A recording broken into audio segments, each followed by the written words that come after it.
In this video, I'm going to talk about the 5 secrets which I believe are critical to avoiding a relapse. First, you're going to discover what the 5 secrets are to avoiding a relapse, along with why these 5 secrets to avoiding a relapse are so important. So, there are 5 key secrets to avoiding a relapse that you must be aware of if you want to avoid a slip or stay on the path to recovery. So first, relapse happens in 3 stages and it's gradual. So it's also called the relapse before the relapse.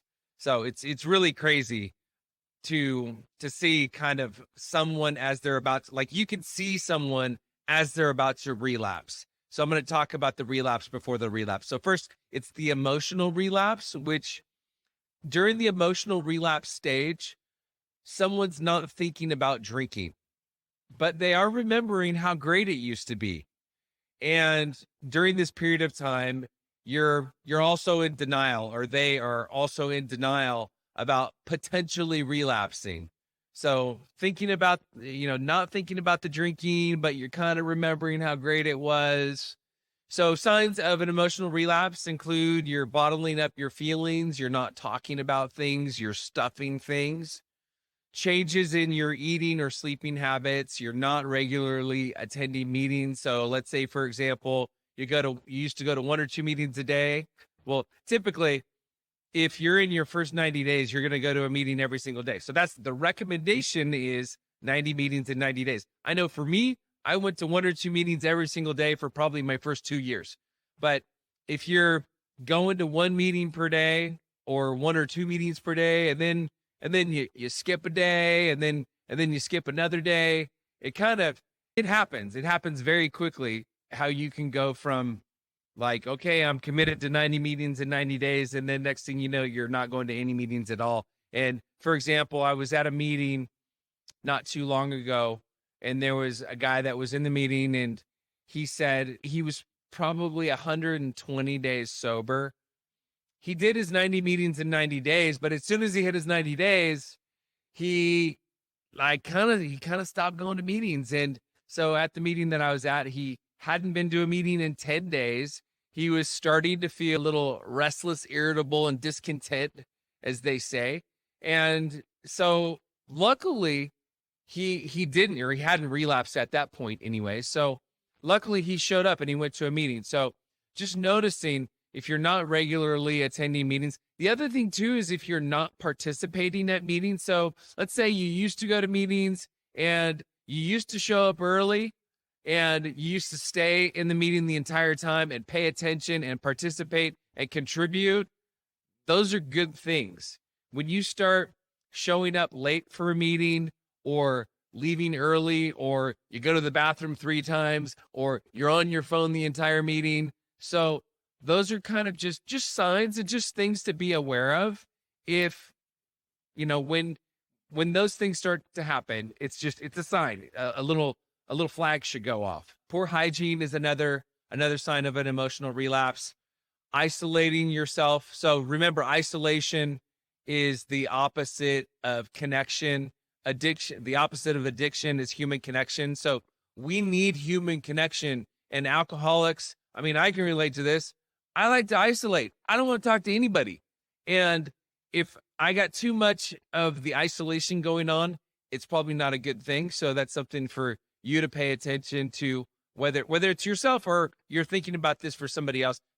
You might be watching this for your loved one or a friend or a family member or something like that. So this is for parties.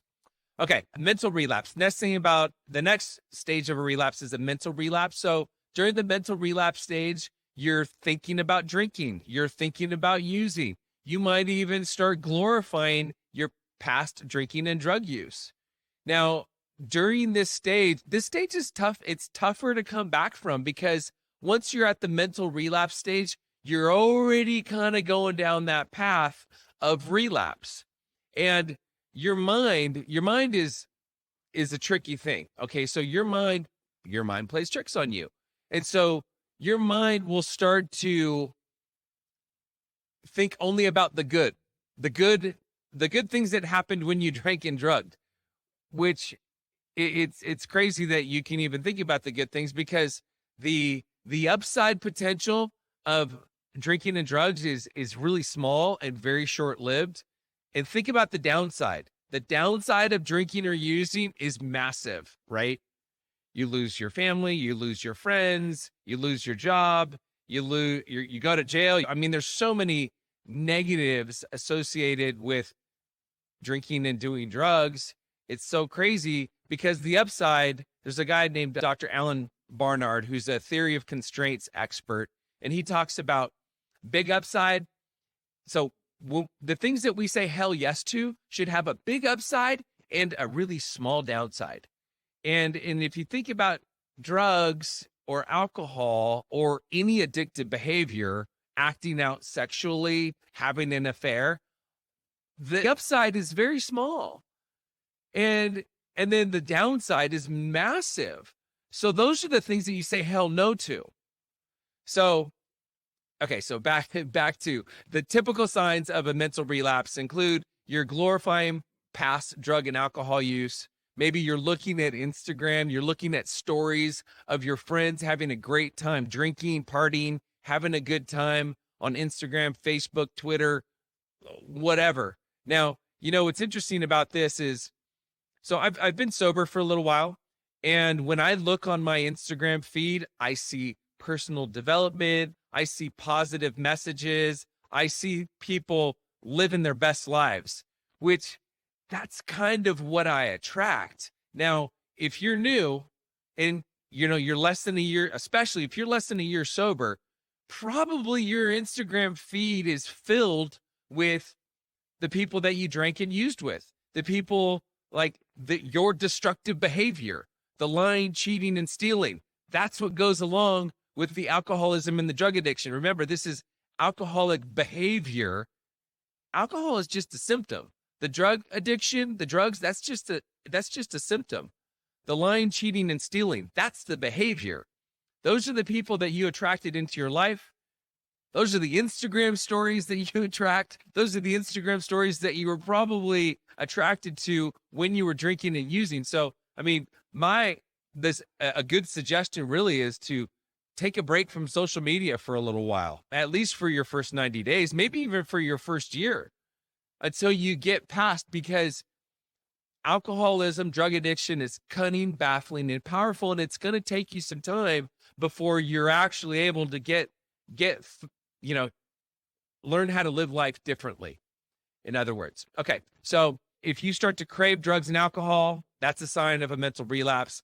You're thinking about people with whom you used to use drugs with. So maybe there's a phone call, maybe there's a text message, maybe you reach out to some people that you used to drink and use with, which, actually this is a good reason to do a geographic when you first get clean and sober. So doing a geographic, and what I mean by a geographic is you move to a different location.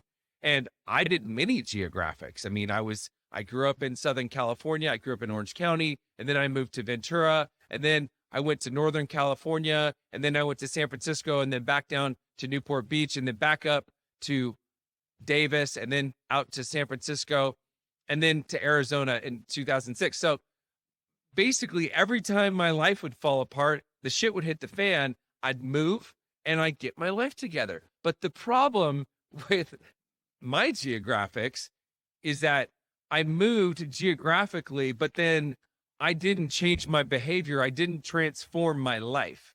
So doing a geographic is actually a good thing to do, in my opinion, anyways, in the short term. So if you're getting clean and sober, if you're in Pennsylvania, if you're in Boston, if you're in Florida, and you want to get clean and sober, it's not a bad idea to come to Scottsdale, Arizona. And at least for the first, 6 months or even a year. If you can do a geographic for at least a short period of time, I mean, if you're in Southern California, then you can go across the country. I mean, going to a different location geographically is a good thing in the short term. But as long as you continue and you're working a program, you're doing all the things that are suggested, right? You're going to meetings, or you go to therapy, you go to detox first, and then you go to inpatient treatment, and then outpatient treatment, sober living, you have a recovery coach. I mean, everybody's recovery plan looks different, but if you're doing all the things and you're developing new hobbies, new interests, new friends, right? New playground, new playmates, then that can be a good step in the right direction.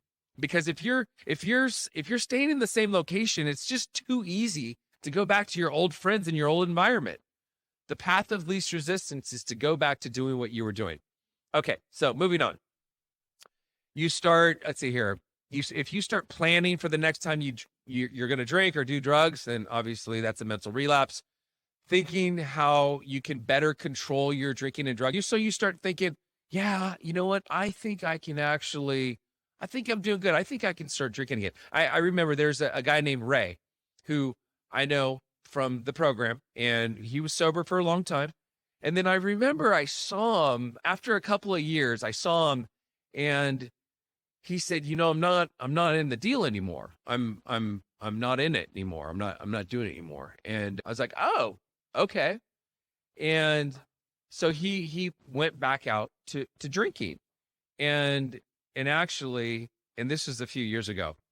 And then about 6 months ago, he called me, and of course he lost his job. His wife left him. His kids wanted nothing to do with him. So this is a progressive disease. So you start thinking that you can do it. The next thing you know, you're drinking, you're using, and it's only a matter of time. Your life is going to spin out of control. You're going to be back to where you were. And it might not be in a day or 5 days or 10 days or 2 weeks. I mean, it might take you a year, or it might take you a couple of years. But eventually you're going to be back to where you were. You're going to be miserable, and you're going to need help. And it's going to be harder to get back into the program. That's what I've seen with people that relapse. They relapse, and then it gets harder for them to come back into the program. It's kind of a crazy thing. So I'm grateful that I've never relapsed, and knock on wood or whatever. And I'm so great. I'm so grateful for my life. I can't even tell you. Okay, so going back to you start lying to your loved ones. So again, lying is like, that's the lying, cheating, and stealing. If you start lying, it's not good. That's a mental relapse. And remember, AA or a 12-step program or recovery. In recovery, you're learning how to live life differently. You're becoming a different person. That means you're living an honest life. When you're living an honest life, you're not creating wreckage. When you're lying, you're creating wreckage. The wreckage is what causes the emotional pain. The emotional pain is what triggers you to need a solution, right? The alcohol and the drugs, that's the solution to the pain. So we want to do as little as, we don't want to create wreckage. We don't want to create pain, because when we create pain, then we're uncomfortable, restless, irritable, discontent. And that's when we need a drink or a drug to make us feel better, or some sort of an addictive behavior. So doing a drive-by or window shopping. So this is something that I've seen people do. So what I mean by doing a drive-by or window shopping means literally driving by the liquor store you used to buy booze from, walking down the liquor aisle at the grocery store, driving through the neighborhood you used to score drugs from. And if acting out sexually was one of your vices, maybe you end up looking at porn, or you end up on a website where you used to find prostitutes or something along those lines. So window shopping. And, I've always been part of some sort of an accountability group. So an accountability group is separate from just going to meetings. I have my sponsor. I've always had a sponsor, and my sponsor takes me through the steps. That's like, my sponsor is my person. But an accountability group, what I mean is a group of men that are in recovery that hold you accountable to living a clean life. And so, I mean, you can call it a step 10 meeting. Steel on Steel is a name of a group that I've been part of. Steel on Steel means, iron sharpens iron. So we're all holding each other accountable. Where was I dishonest? Where was I afraid? Where was I selfish? Where was I self-centered? Where do I have self-pity? So where do I have a resentment? So those are the things that I'm going to talk to about men in an accountability group. And you can meet weekly, monthly, quarterly, a weekly meeting right now at this very moment. I'm not involved in an accountability group, but I always have been, which is actually a good reminder that it's probably time for me to get involved with another accountability group. But I do have men that I have been in accountability groups with that I'm still in touch with, that I still call, like, personally. So I've got people, because Tim needs to talk to somebody besides Tim. Because if Tim's talking to Tim, like, I can rationalize anything. I can make anything sound good between my own two ears. So I know I have to talk to somebody else. And part of it also is just me hearing myself talk about things. Because a lot of times, something that sounds good between my own two ears, as soon as I say it out loud, it's horrible. I know it's a bad idea. So an accountability group is a great thing. So I know lots of people who I've seen people. I've been in the program long enough. I've been in recovery long enough. I see people that get to the emotional and mental relapse stages and they make it back. So if you're in that stage, or if your loved one is in that stage, it's still a possibility for them to not actually relapse. The physical relapse is the actual relapse. Okay, but the other thing I wanted to mention, so you've got the accountability group, and then you also have bigger meetings versus smaller meetings. And I like big meetings. Big meetings are great. They're very social. I see all my friends. There's lots of laughter. There's lots of bantering. I can relate to a lot of the things that people are sharing at the meetings. So big meetings are fun. They're way more, for me, they're way more social.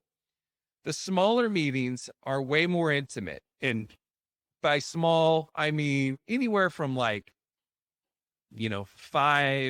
to like a dozen people, maybe even up to 20 people, less than 20 people, like a dozen people. Like, I have a meeting right now that I'm going to. It's every Wednesday morning, 6:45 a.m. It's men's attitude adjustment meeting. And I love it. It's the same group of guys every single week. I can get more vulnerable, more honest, because that's the thing too. At these bigger meetings, you kind of have to have a filter. And even though it's Alcoholics Anonymous or Narcotics Anonymous or Cocaine Anonymous, you still, like, I know I still have to have a filter. And when I'm at the smaller meetings, there's more intimacy, which means that I can go deeper. I can go deeper. I can be more vulnerable. I mean, I've cried. I have cried my face off at so many meetings, and I'm so grateful. So I'm so grateful for the rooms of AA, because I've gone through a lot. I have gone through a lot in sobriety. And, everybody has their own definition of what's a lot. I mean, for me, separation, divorce, bankruptcy, real estate license was revoked, lost all my money. I lost 4 homes. So it was, I mean, I've gone through a lot. I've cried a lot. And having those meetings to go to is just an amazing thing. So I like a mix of big meetings and small meetings, and also men's meetings versus mixed meetings. At the men's meetings, I'm not trying to look good. And I mean, I guess maybe I am. I do want to look good. Don't get me wrong, but I'm more likely to be just like, I don't have to have as much of a filter when I'm around men. And because there are some things that I just can't share in front of women. I can't share in front of the opposite sex. It's not appropriate. And sometimes maybe I'm trying to look good, or maybe other men are trying to look good. And so they're not totally honest. So I find going to men's meetings is great. Like, I love going to men's meetings, but I also like going to mixed meetings too, because there's fun and laughter. And there's still a lot of vulnerability at mixed meetings as well, but there's just a little bit more. People have to have a little bit more of a filter. And also, I know lots of women, they'll only go to women's meetings because, again, they want to be able to be completely 100% honest, and they don't want to have a filter. And at a women's meeting, they can be a little more honest, and they don't have to have a filter at all. Okay, then, as I said, physical relapse. So physical relapse, this is actually relapsing. So if and when you do relapse, which the chances are, if you're watching this video, you might be thinking about relapsing, or maybe you've already relapsed, or, I mean, hey, there's a possibility that you've either relapsed or you're going to relapse. So if you do, just make sure that you tell somebody immediately. The sooner you tell somebody, the faster you tell somebody, the faster you get to a meeting, the faster you open up about it, the easier it's going to be for you to get back into the rooms, back on the wagon, as they say. So don't be ashamed. Don't feel bad. Like, just get to a meeting, tell somebody ASAP, because the longer you wait, the harder it's going to be. Okay, so I'm going to talk about the first. So now we've got 5 secrets, right? And the first secret is to avoid triggering situations. So there are a few types of triggering situations that I'll talk about, and this includes the environment, stress, negative emotions, and celebrations. So your environment. So the people that you're around, as they say, if you spend too much time in the barbershop, you're going to get a haircut. If you spend time around the people that you spent time around prior to getting clean and sober, like your friends, your playmates, the people you hung out with, that's what they do. That's what you did, and that's what they do. They drink, they do drugs, and you want to put yourself in an environment that's conducive to recovery. So what does that look like? I mean, like, for example, if you go to inpatient treatment, and then once you leave inpatient treatment, going back home to your home environment with your wife, with your kids, with your roommates, with your, like, whoever it is that you lived with, you were drinking and using in that environment. So that environment is not healthy for you. At the very least, it's not healthy for you. And it's going to remind you, and it potentially is going to trigger you to drink and to do drugs. So the best thing to do is to find another environment. And I'm a big fan of a sober living environment, because when you're in treatment, you're in a bubble, you're protected. You don't have to deal with the triggers of everyday life when you're in treatment. So you're really you're not fully recovered. You're not even close to fully recovered. You're in a bubble, like, you're protected. You get up at the same time every day. You make your bed. Maybe you do a chore. And then you go to group, or then you have breakfast and you go to group, and then you have lunch, and then you go to your individual session, and then you go to dinner, then you have yoga, and then you have an AA meeting or a 12-step meeting, and then you do the same thing the next day. So when you're in inpatient treatment, you're in a bubble, you're protected. You don't have your phone, you don't have your computer, you're not working, you're not going to school, like, you're not having to deal with the negative relationships. You're not having to deal with all of the things that you had to deal with before going into inpatient treatment. So going into a sober living environment that's highly structured is a great idea. It's a great idea. Hiring a recovery coach, making sure that you do outpatient treatment is a great idea, and a great way to give yourself the best possible chance of staying clean and sober. So my first year, when I first got clean and sober, I remember, so I went to, like, I fully immersed myself into the 12-step program. That's what I did. And what that meant is that I would, like, I'd get up in the morning and I would hit my knees, I'd pray, I'd do a gratitude list, I'd call my sponsor, and then I would go. There's a 6:45 a.m. meeting that I really like going to. So I'd go to that 6:45 a.m. meeting, and then I had work. And then after work, I would go to a meeting. And then, and that was pretty much every day. It was similar to that. I'd get up, I'd pray, I'd do a gratitude list, call my sponsor, and then I'd go to a meeting. I would do yoga, I would exercise, I would hike Squaw Peak or Camelback Mountain. So I did lots of hiking, and I ran a little bit, and I walked a little bit. So those are the types of things that I did, and I had to continue putting myself around people that had what I wanted. So I didn't have what I wanted yet. So I didn't really attract the people that I wanted to be around. Not yet. I wasn't healthy. I was freaking batshit crazy when I first got clean and sober. And I didn't attract the people that I attract. Like today, I'm pretty, like, I feel pretty good about my life. I feel pretty great about my life. I feel great about the people that I attract into my life, but it took me some time.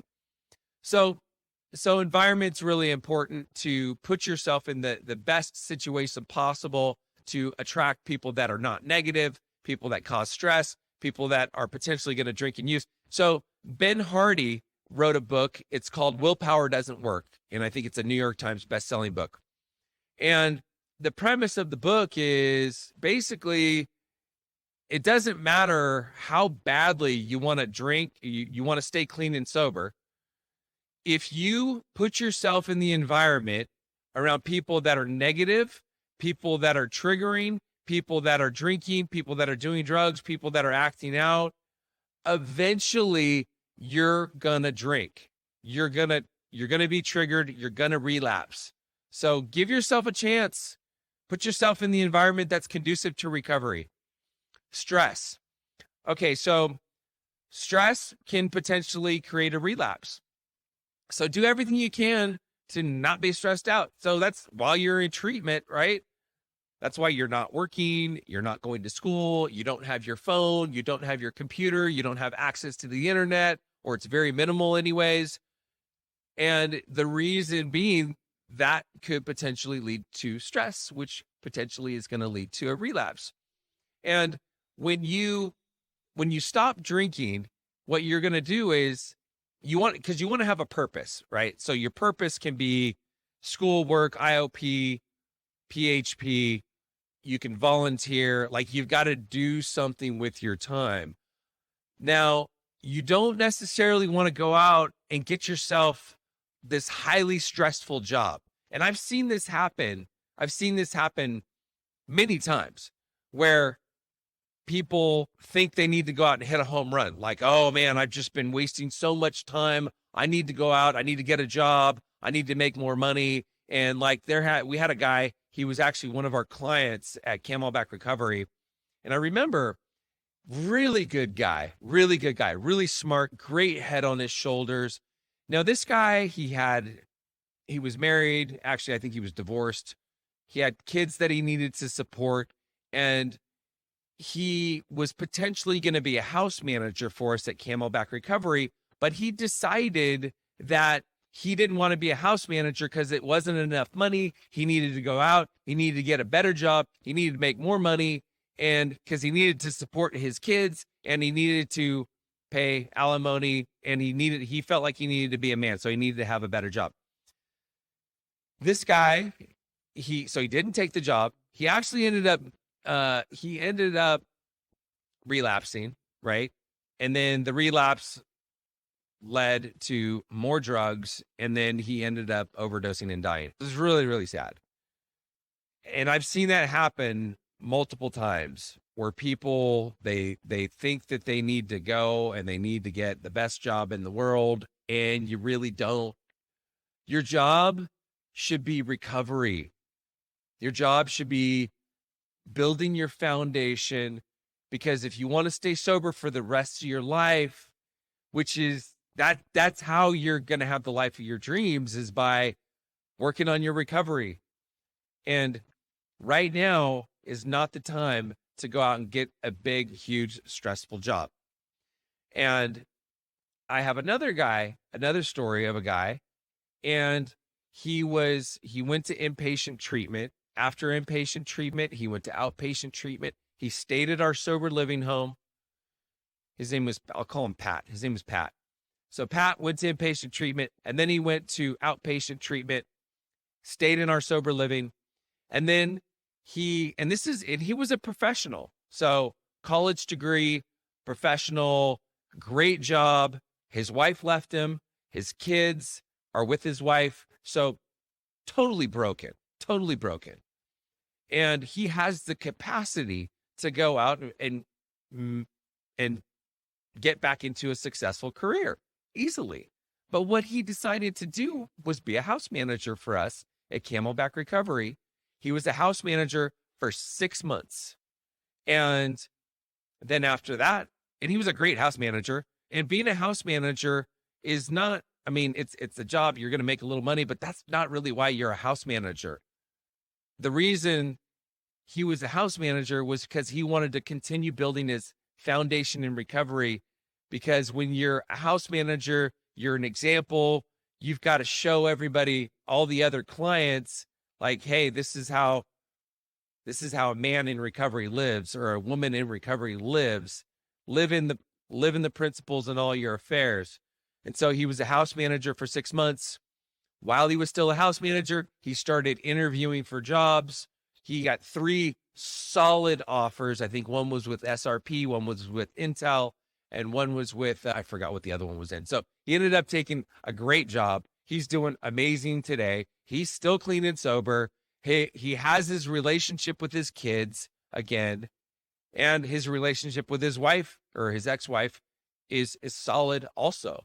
So that's what can happen. It takes some time. Remember, you were drinking and using for a long time. So it's going to take you some time before your life is back together and you're a better person. You're transforming your life. So for me, I worked for Uber, and I'll tell you what, I loved it. My story is a little bit different, but I was a house manager. I was also driving for Uber, and driving for Uber was fantastic. I mean, I got to hang out with people, drive with them, take them to places, and it was kind of like, it wasn't stressful. So what I mean by a non-stressful job: work at a coffee shop, work at Uber, drive for Uber, drive for Lyft, drive for Uber Eats. There's a lot of things you can do which will just help you, give you something to do with your day, make a little bit of money, and you can really focus on your recovery, because that's what you want to focus on in your recovery. Negative emotions also can trigger relapse. So if you're around negative people, I mean, it's just like, I don't want to be around negative people at all. And I don't want to be around, I'm a responsible person. And so we talk about responsibility versus victim. So someone that's truly working a program is taking responsibility, not a victim. Someone that's full of self-pity, I don't want to be around that person. Someone that's full of resentments, someone that is going to blame, like, those aren't the people I want to spend my time around.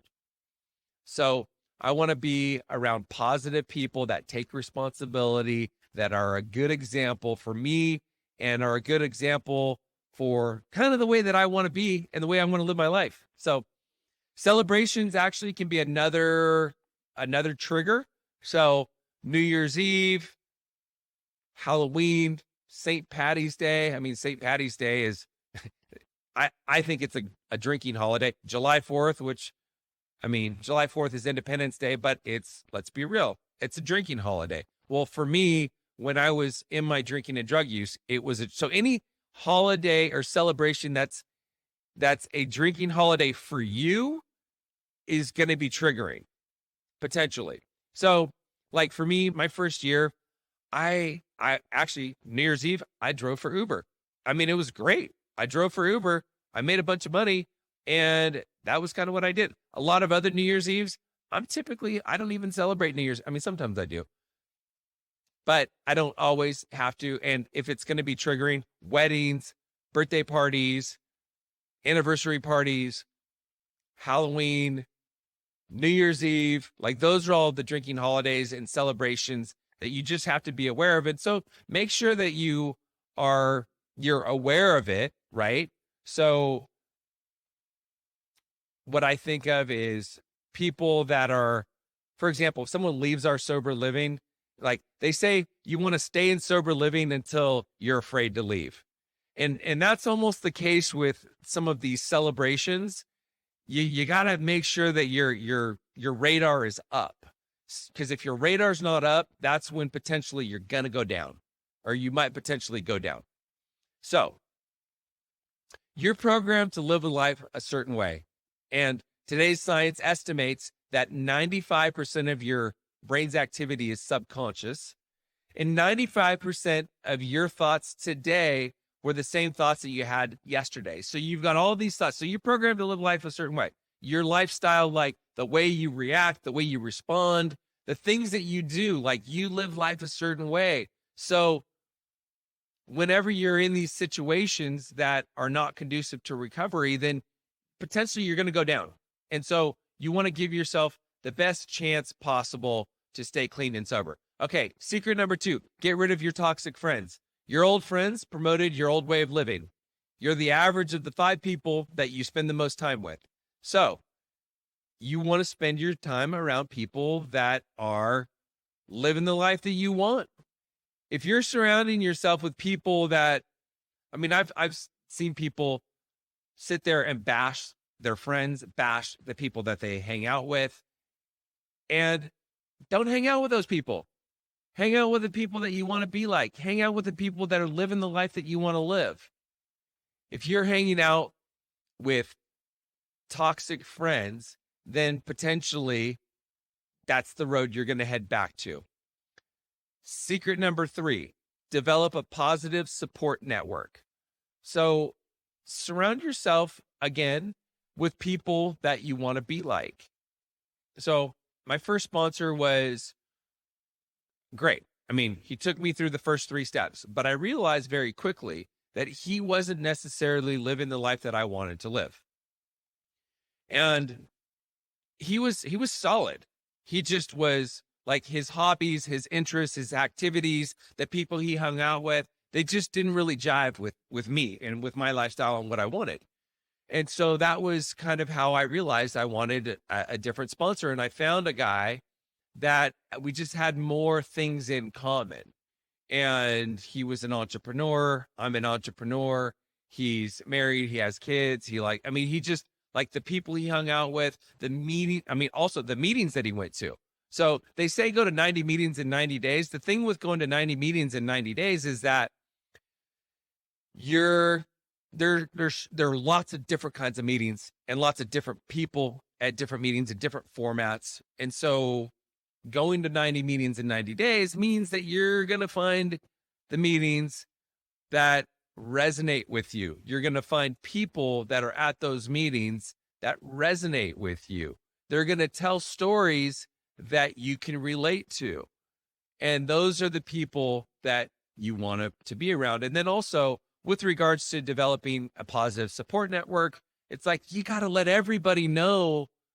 This is my experience. I mean, you want to let people know that you're clean and sober, that you're doing the deal. And so, and I'm talking just, hey, I'm clean and sober. And this means people that you're close to, your family, your friends, your therapist, obviously, your whoever's in your circle. I mean, if it's appropriate to tell your boss and your coworkers, I would always say I'm a huge fan of letting everybody know that you're clean and sober, because if they don't know that you're clean and sober, next thing you know, they're like, hey, come on, Tim, why don't you let loose? Have a glass of scotch with me. I remember I was out at a birthday dinner with a fellow. He was an acquaintance. He wasn't a good friend of mine, but he was kind of giving me shit because we were out at dinner at this fancy steakhouse, and he thought that I just was like so health conscious, and that was why I was not drinking. And it's like, no, dude, I actually don't drink. And trust me, you don't want me drinking. And I mean, this kind of leads me to another, I guess, not question, situation. I mean, when I first started going out to like restaurants and when I was around people, because you're not going to tell everybody that you're sober, but you're going to be around people. And if you're anything like me, you think that everybody is paying attention to you. You think that everybody cares that you're not drinking. And so if I was at a party or an event or around people that were drinking, I'd order like a soda with a lime, and that's kind of what I would drink. And then it's not even a conversation. People don't care. Trust me. Everybody cares about themselves. Everybody cares about themselves. Nobody cares about you. Nobody cares about me. They only care about themselves. And the other thing is when people say, hey, why aren't you drinking? That'll happen occasionally. It won't happen as often as you think it might happen. But when it does happen, it's just, I don't drink, or I'm not drinking, or no, thank you. And just hold your boundary. So it's easy to not drink. And I've learned today, again, I've been sober for a little while, so not a big deal. And most people know that I'm clean and sober because I'm pretty outspoken about it, but not everybody knows. And it's never a big deal. I mean, I don't drink. I don't do drugs. And not to mention, I don't really put myself in those situations. I'm not really around those types of people, but it is something that may come up, especially if you were always the one that was drinking and drugging and getting wasted. So secret number 4, stay in therapy and continue with your recommended treatment plan. So you've been drinking and using for years, likely years, unless you're like 18 years old and you just started. I mean, even if you're 25, you probably started drinking and using when you were like 13 or 12 or 15. So it's been a while. And if you're 30, you've been drinking for probably half of your life. And if you're 40, you've probably been drinking for more than half of your life. So it's crazy to think that you can go to treatment for 30 days and be good. And I see this all the time. People say, oh, I'm good. I'm never, they lose everything. And then they go to treatment, they go to detox, and then they go to treatment for 30 days. And then they're like, no, you don't understand. Like, I'm never going to drink again. I'm never going to get loaded again. I'm not doing it. I don't need sober living. I don't need outpatient treatment. Like, I'm good. I'm going to go back home. My dog needs me. My kids need me. My wife needs me. I hear it all. And it's not true. It's simply not true. I would go with the recommendation of your case manager, your continuing care therapist, your friends, your family. Well, I mean, if your family is, I would say if your family has experience, if you have alcoholics and drug addicts in your family, then they understand. I mean, more treatment is better. So what that means is you go to treatment, you go to outpatient treatment, you go to sober living. So you're in sober living for 3 to 6 months. And I mean, maybe up to a year. I've seen people in sober living for 2 years, because really when you're in treatment, you're in a bubble, you're protected, and it's necessary for most people to go to treatment. But then really you're learning how to live. You're transforming when you're out of treatment, when you've already discharged. And if you go back to your old environment, back to the old triggers, back to the old people, it's just too hard to stay clean and sober, to not relapse. So your interventionist is going to come up with the plan, your case manager, your family members, your therapist, whoever it is, they're going to make recommendations. Don't fight the recommendations. Go with the recommendations. If they recommend that you go to sober living for 6 months, go to sober living for 6 months. And don't go to sober living for, I mean, and I've seen this, someone goes to sober living, they're in sober living for 30 days. They're like, you know what? I think I'm good. Like, I got this. I'm ready to go home. It's like, dude, you're not ready to go home yet. That person always relapses. They always relapse. They never make it. If you want to make it, follow your treatment plan. Go to sober living. Go to outpatient treatment. Don't leave AMA. Like, complete the program. It's just like if you break your arm, you put a cast on your arm starts feeling good after 3 or 4 weeks, and you're like, oh man, my arm feels good. I don't think I need this cast anymore. And then you take the cast off, and that's the stupidest thing ever, because if you break your arm, I mean, your arm is still vulnerable and you're going to break it. And if you break it, you're back to square one. And that's the thing with alcoholism and drug addiction. If you cut your program early, the chances that you relapse are so high. Less than 10% of people are going to make it to a year. But here's the statistics. Okay. If you make it to, so less than 10% people, so more than 90% of people relapse within their first year. If you make it to a year, you have a 67% chance of making it to 5 years. Okay. If you make it to 5 years, you have an 85% chance of making it for life. So that's the deal. You just want to stay, connected. You want to go to therapy. You want to see a therapist. You want to go to AA or NA or CA or Smart Recovery or Celebrate Recovery or whatever, as long as possible. That's how you're going to give yourself the best chance. And trust me, and I hear people say this all the time. Oh, I don't want to spend my whole life in sober living. I don't want to spend my whole life in treatment. You're not spending your whole life in treatment. It's like 90 days is not your whole life. 6 months is not your whole life. A year is not your whole life. And if you truly want to be happy, joyous, and free, because that's what we're all after. We're all after fulfillment. We all want to be happy, joyous, and free. We all want to live our best life. Trust me, I'm living my best life. I freaking love my life. I love my life. I love the people I attract into my life. I love my relationships, and people trust me. I was the guy in my family that nobody trusted.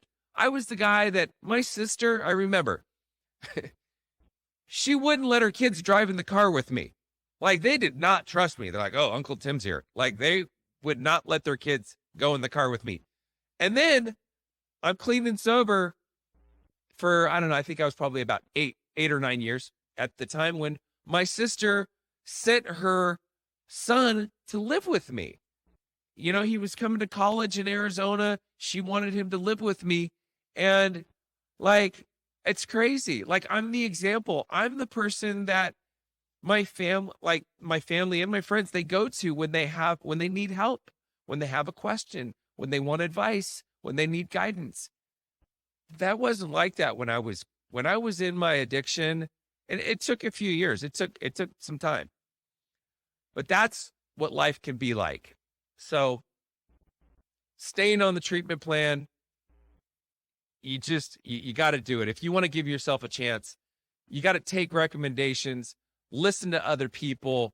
It's not the rest of your life, but the rest of your life is going to be way more amazing if you're clean and sober. If you're not clean and sober, you're going to have health problems, relationship problems. You're not going to be able to hold down a job. I mean, there's just a slew of problems that comes with drinking and drug use. It's crazy. Oh, and the other thing too. So there's a HIMSS program. It's called the HIMSS program. And the HIMSS program is for doctors, dentists, and airline pilots. So if a doctor, dentist, or airline pilot gets in trouble for drug-related issues, if they want to keep their license, they have to be monitored for 5 years. Okay. They're monitored for 5 years. They have to go to like these alcohol classes. And so there's things that they have to do, but their main thing is that they're held accountable for 5 years. Guess what the success rate is of that program? 85%. 85%. And the reason it's 85% is because it's 5 years. And okay, I'm sorry. Let me take that back. The success rate's not 85%. The people that finish that program, 85% of them stay sober for the rest of their life. Something along those lines. So stay with your recommended treatment program. Okay, next thing, secret number 5, make self-care a priority. So this is making self-care, and self-care is like that's my jam right there. Anybody that knows me knows self-care, that is my jam. Mentally, emotionally, spiritually, physically, this is what you've got to do if you want to stay grounded, if you want to stay centered, if you want to stay good and clean and sober. And so, I mean, what does self-care look like? I mean, there's a lot. I'm going to get into that I'm going to do another video on self-care specifically, but self-care is massive. I mean, I can remember people, I had one of my ex Michelle, she used to say, I remember her saying, wow, big self-care day today, huh? I mean, that's, I mean, self-care is huge. It's just such we're alcoholics and drug addicts. We're people pleasers. But what we do is I'm putting my needs aside. So when I say make self-care a priority, that means you've got to take care of your needs so that you're solid emotionally, spiritually, physically, mentally. And so what does that look like? That's everything from, for me, it's, I'm up in the morning, I'm doing breath work, prayer, meditation. I exercise on a daily basis. There's, I have positive relationships in my life. I go to the dentist every 6 months. I get my hair cut every 2 weeks. I get a massage every month. There's a lot of things that I do to take care of myself. Because I take care of myself, I'm good for other people and I'm able to be of service and I'm able to be outward focused. It's like if you're in an airplane and the airplane goes down, what they say is to give yourself oxygen before you give oxygen to somebody else, because if you don't give oxygen to yourself, you're going to die and you're not going to be good for anybody. And that's the same thing with self-care. If I don't take care of myself, I'm not going to be good for anybody. Okay. Here's a quick review about the insights you and I both rediscovered in this video. We talked about the 5 secrets to avoiding a relapse, what they are. We talked about why these 5 secrets to avoiding a relapse are so important. And if you want to learn how to implement these 5 secrets, come back and watch the next video of I Love Being Sober. And I'm going to dig into each of the 5 secrets. So I'm going to do the what, the why, and the how for each of the 5 secrets to avoiding a relapse. So that's all I got for this video. And thanks for watching. If you found this video to be of value, be sure to like it, subscribe to our channel if you want to see more videos, leave a comment if you have a question, if you've got something to say. Camelback Recovery provides treatment services for people struggling with mental health, mental illness, addiction, alcoholism. So if you or someone you know is struggling, be sure to reach out to us. You can go to our website, camelbackrecovery.com, or our information is in the comment section below. And we provide everything from detox, inpatient, outpatient treatment, sober living, recovery coaching, sober companion services. So either we'll be able to help you or we'll be able to refer you to people or treatment centers that might be a better fit. So I will see you in the next video.